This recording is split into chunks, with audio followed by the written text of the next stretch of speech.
오늘 하나님께서 우리에게 주신 말씀은 골로새서 2장 16절에서 23절까지의 말씀입니다. 하나님 말씀 받들어 읽도록 하겠습니다.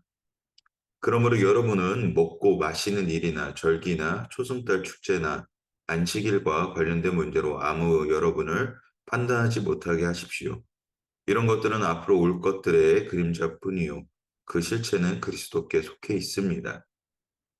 아무도 거짓된 겸손과 천사 숭배를 주장해서 여러분의 상을 빼앗지 못하도록 하십시오. 그런 사람은 자기가 본 것들에 집착해 육신의 생각으로 헛되게 교만해져서 머리를 굳게 붙들지 않습니다. 온몸이 머리이신 그리스도로부터 마디와 힘줄을 통해 영양을 공급받고 서로 결합돼 하나님께서 자라게 하시는 대로 자라납니다.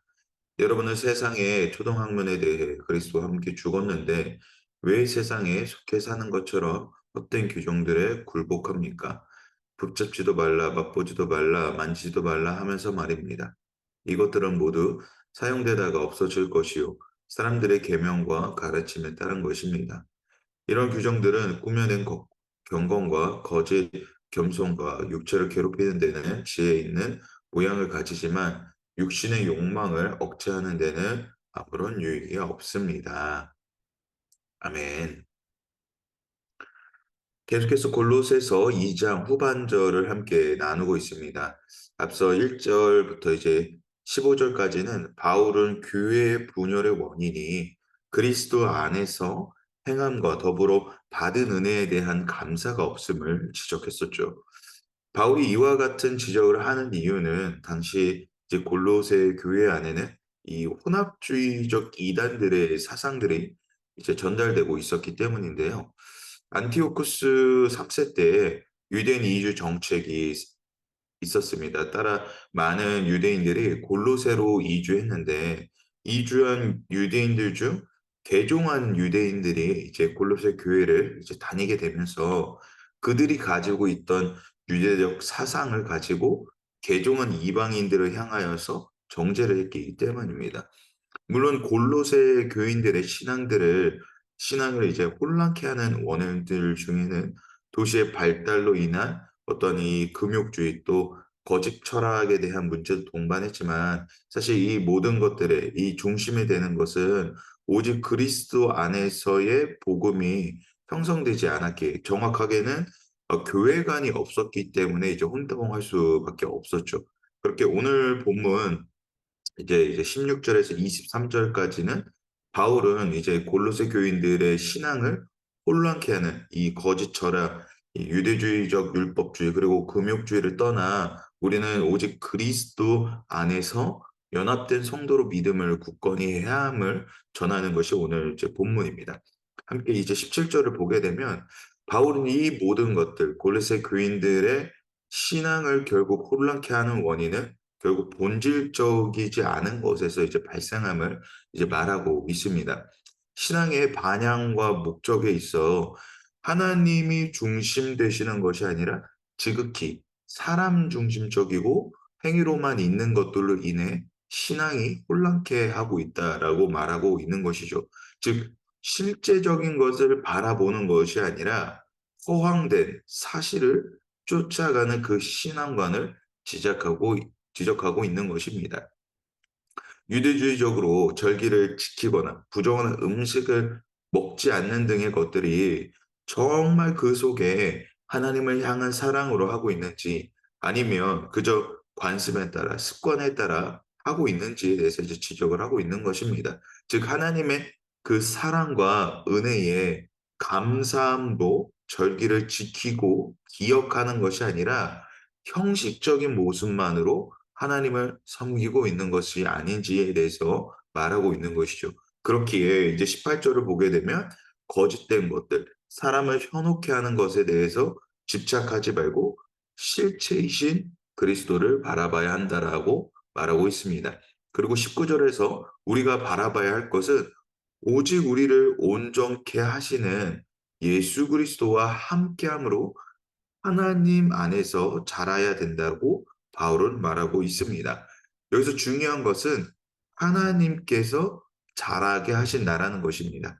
사람의 행위로서의 구원이 아니라 은혜로서 구원하신다는 그 사실을 말하고 있는 것이죠. 다시 말해 외적인 행위로 인하여 우리의 신앙이 연단되어 가는 것이 아니라 예수 그리스도와 동행함으로 예수님으로부터 공급받는 은혜로부터 자라나게 됨을 말하고 있는 것이죠. 그렇죠. 믿음은 행위로서 형성되는 것이 아니라 이 믿음이 은혜임을 먼저 알 때 형성되어 가고 간다는 것입니다. 계속해서 바울은 이제 20절과 23절까지는 세상에 속하거나 굴복하지 않고 오직 주님과 함께하고자 하는 이 방법에 대해 예수님과 어떻게 하면 동행하는 것에 대해서 이제 이야기를 하고 있는데 사람의 계명과 가르침에 의해 우리의 신앙이 성장해 가는 것이 아니라 내가 늘 주님과 동행함으로 우리의 믿음은 성숙해지고 단단해져 간다라는 것을 이야기를 하고 있습니다. 우리가 신앙생활을 열심히 하다 보면 때때로 이런 생각이 듭니다. 이렇게 열심히 했는데도 불구하고 왜 기쁨은 없고 지침의 연속만 있는 것을 볼 수가 있습니다. 열심히 있는 것에 곧 문제가 있음을 말하는 것이죠. 왜냐 섬김에 대한 잘못된 이해가 있기에 그렇습니다. 우리가 섬김을 열심히 하다 보면 마치 이를 통하여서 정말 이 하나님께서 영광 받으실 것이라는 마치 그러한 어떤 행위적인 노력을 대해서 우리가 착각할 때가 있습니다. 즉 열심히 하는 것으로 우리의 신앙이 성숙히 이루어질 거라고 여긴다라는 겁니다. 그런데 바울이 23절에 말하는 것은 무엇입니까?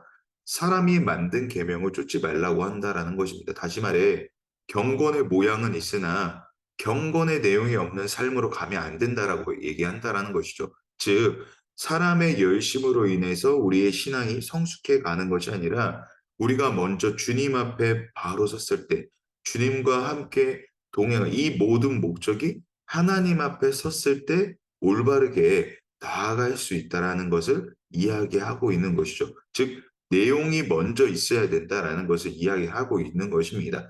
주님이 우리에게 말씀하신 계명은 하나이죠. 하나님을 사랑하고 내 이웃을 사랑하는 것. 하나님을 사랑하는 것은 무엇입니까? 말씀을 읽어 나아가는 것입니다. 주님이 나를 사랑하신다는 것이 어디에 기록되어 있습니까? 성경책에 다 기록되어 있죠. 이 성경책이 우리에게 사랑으로 들려지는 것은 사랑으로 우리에게 읽어지는 것은 이 말씀 자체가 그저 텍스트가 아니기 때문에 우리에게 그렇게 들려지는 것이죠. 주님이 나를 사랑하신다는 그 은혜의 증거가 바로 이 말씀 가운데 새겨져 있기 때문입니다. 그것을 내 마음판에, 내 마음 안에 새겼을 때 이 말씀의 풍성함으로 하나님의 일하시는 놀라우신 은혜가 내 마음에 풍성할 때에 이것이 곧 섬김으로, 이웃을 섬김으로 나타난다라는 것이죠. 그렇습니다. 하나님의 말씀을 사모하게 된다면 섬김은 자연스럽게 나타나는 것입니다.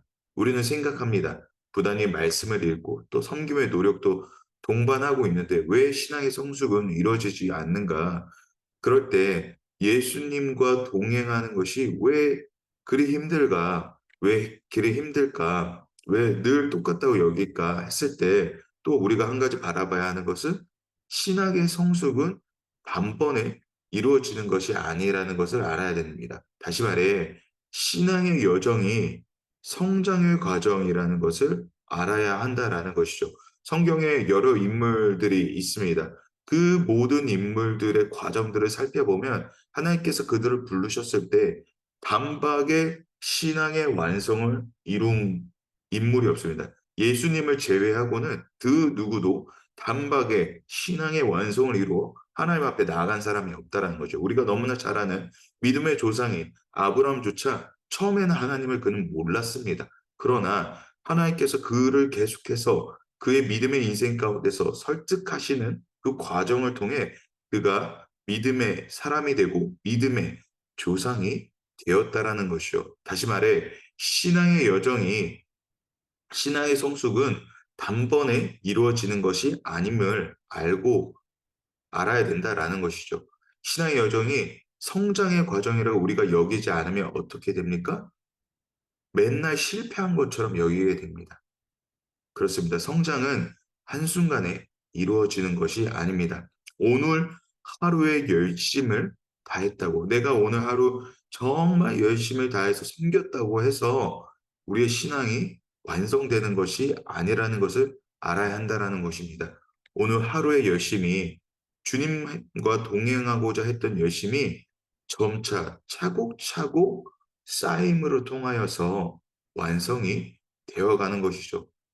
그러니 여러 인물들, 우리의 성경 여러 인물들의 삶을 보면서 하나님께서 왜 이들의 삶을 왜 이렇게 하실까? 사실 생각을 해보면 주님은 분명히 우리를 강권하시고 그냥 이끌어 가실 수 있습니다. 그런데 이것이 결국 우리의 신앙의 연단이 되지 않기 때문에 내 스스로 하는 신앙이 아니게 돼버리니까 결국 하나님 없는 인생 속에서 무너질 수밖에 없는 인생을 살아가게 되니까 우리의 믿음의 연단을 우리의 삶 가운데서 이루어가고 계신다라는 것이죠. 여러분, 오늘 우리의 삶 속에서 주님의 일하심을 기대하고 계십니까? 그 기대함 속에 주님을 우리는 먼저 바라봐야 할 것입니다. 단박에 하나님께서 이루어 가신다라는 것이 아니라 하나님, 오늘도 주님의 놀라우신 사랑을 통하여서 하나님 계속해서 이루시고 인도하고 계시군요. 라는 그러한 믿음이 우리 안에 있어야 된다라는 것이죠. 그런데 때때로 넘어질 때마다, 때때로 우리의 신앙의 고단한 길의 여정 가운데서 넘어질 때마다 고통이 다가옵니다. 그럴 때 주님 우리에게 이렇게 얘기하십니다. 잘하고 있다. 오늘 여러분이 신앙의 길을 가고 있는 것을 잘하고 있다라고 주님이 말씀하고 계신다라는 것이죠. 주님의 그 놀라운 위로와 사랑이 오늘도 우리 가운데 전달되기 때문에 오늘 우리의 신앙의 여정을 밟아 나아갈 수 있는 것이죠. 그러므로 여러분 부지런히 오늘도 믿음의 눈을 들어 주님을 바라보는 것이 너무너무나 중요합니다. 그 길 가운데서 내 힘으로 하는 것이 아니라 주님과 동행함으로 가는 것입니다. 주님이 그 길에 대해 혼자 가라는 것을 우리의 신앙의 통로에서 배우게 하시는 것이 아니라 주님과 동행함으로 그 길을 가는 것에 대해서 말씀하고 계신다라는 거죠. 즉, 말씀을 통하여서 우리의 삶에 주님의 생동하심을 경험함에 따라 내가 주님과 오늘도 열심히 나아가고 있다라는 것을 확인하게 된다라는 것입니다. 그러므로 오늘 우리 믿음의 여정 속에서 그저 전혀 의미 없는 우리의 신앙이 아니라 오늘도 우리가 점차 주님과 함께하는 삶의 연속이 계속된다면 전혀 의미 없는 열심이 아니라는 것을 알아야 합니다. 그러므로 허탈하지 마십시오. 여러분의 섬김 가운데에 이렇게 함으로 인하여서 너무 수고스럽고 힘듦으로 끝나는 것이 아님을 아시기를 바랍니다.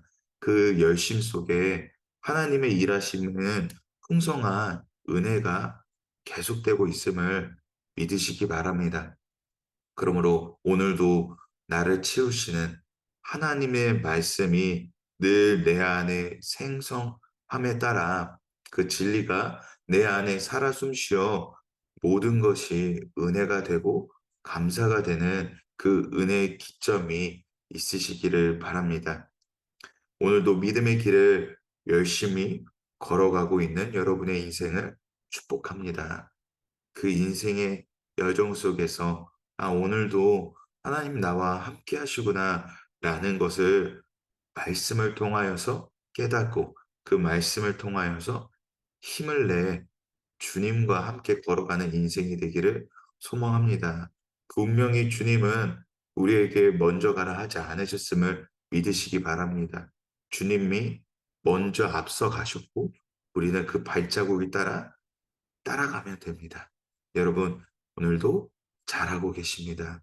주님이 여러분의 열심을 알고 계십니다. 그 은혜 속에 오늘도 주님과 함께 그 인생의 복락을 계속해서 누리시는 놀라운 은혜가 오늘 우리에게 있게 되기를 소망합니다.